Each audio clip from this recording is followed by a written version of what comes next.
আসসালামু আলাইকুম। আমি রাজমিস্ত্রি লালন।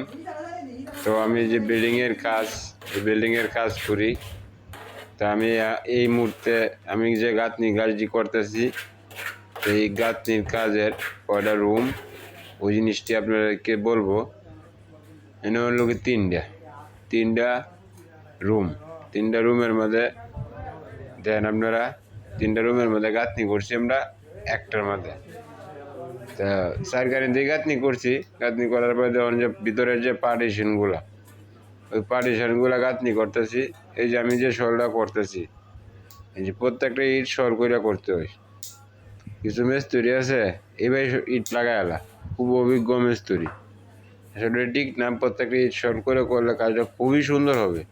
এছাড়া আর কিচ্ছু না, মানে কাজটা সঠিক করে করতে গেলে আপনার সর করে করতে হবে সবগুলা, এই কাজটা অনেক সুন্দর হবে।